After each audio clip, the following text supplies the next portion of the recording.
ধূসর প্রকৃতির নগর জীবনে হঠাৎ যেন বদলে গেছে দৃশ্যপট।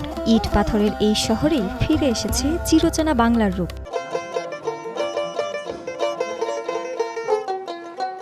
পহেলা বৈশাখকে ঘিরে বাংলা একাডেমি ও বিসিকের যৌথ উদ্যোগে বসেছে ৭ দিনের বৈশাখী মেলা। সেখানে ফুটে উঠেছে বর্ণময় গ্রাম বাংলার ঐতিহ্য।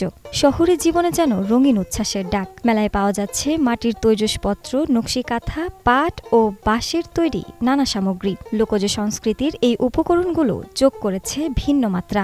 আমাদের গ্রামে একটা বৈশাখী মেলা হয়, ওখানে সবথেকে আকর্ষণীয় জিনিস হচ্ছে মাটির জিনিসপত্র, আর যেটা আমার খুবই পছন্দ। প্রত্যেকটা স্টলে দেখলাম যে এবার আমাদের দেশের ঐতিহ্যকে তুলে ধরা হয়েছে।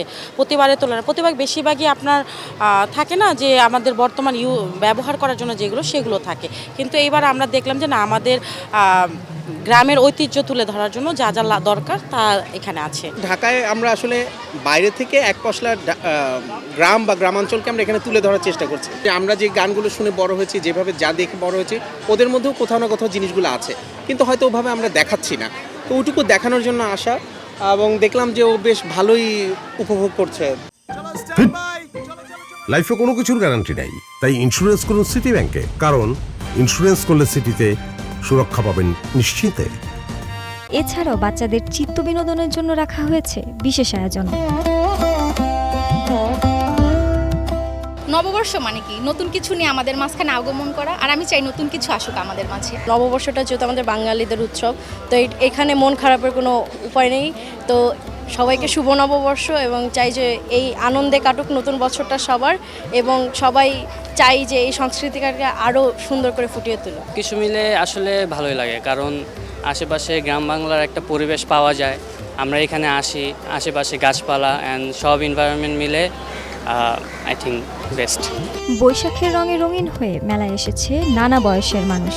শিশুরা যেন ছকে বাঁধা স্কুল টিফিন ঘন্টার বদলে ফিরে পেল আনন্দ ঘেরা শৈশব। আমার এখানে এসে অনেক ভালো লাগছে। আমার সবচেয়ে বেশি পছন্দের রাইড হলো যে নাগরদোলা আর এই যে ট্রেন গাড়িটা। শুধু বিনোদন নয়, এই মেলা হয়ে উঠেছে সংস্কৃতি চর্চার গুরুত্বপূর্ণ ক্ষেত্র। নতুন প্রজন্মকে বাংলার ঐতিহ্যের সঙ্গে পরিচয় করিয়ে দিতে এমন আয়োজনের বিকল্প নেই বলছেন আয়োজকরা। কখনোই লোক সংস্কৃতি হারায় না, রূপ বদল করে।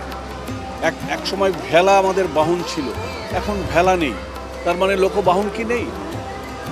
আমার ঘোড়ার গাড়ি হারিয়ে যাচ্ছে, এগুলোর যৌক্তিক কারণ আছে। আমরা বিকল্প বাহনে চলি। নতুন প্রজন্মের প্রতি বার্তা এই যে আমরা যেন শেকড়কে না ভুলে যাই, আমরা যেন ধর্মীয় সংকীর্ণতার মাধ্যমে জাতীয় মানসিকতা ভুলে না যাই। আমরা যে যে দল করি, যে যে ধর্মে লালন করি, সবাই কিন্তু একটা পরিচয় আমরা পরিচিত হতে পারি, যেটি বাঙালি। লোকমেলার আয়োজন দেখছেন, বৈশাখী মেলার, এর সঙ্গে যুক্ত আছে শিল্প মন্ত্রণালয়, বিসিক, কুটির শিল্প সংস্থা, তাদের এবং বাংলা একাডেমির যৌথ আয়োজনে হচ্ছে। কোলাহলের শহরে এই সামান্য আয়োজনই যেন একটু স্বস্তির নিঃশ্বাস। ঐতিহ্য, সংস্কৃতি আর আনন্দের মেলবন্ধনে বৈশাখী মেলা হয়ে উঠেছে উচ্ছ্বাসিত মানুষের মিলন মেলা। শাওন জুই, ওয়ান নিউজ, ঢাকা।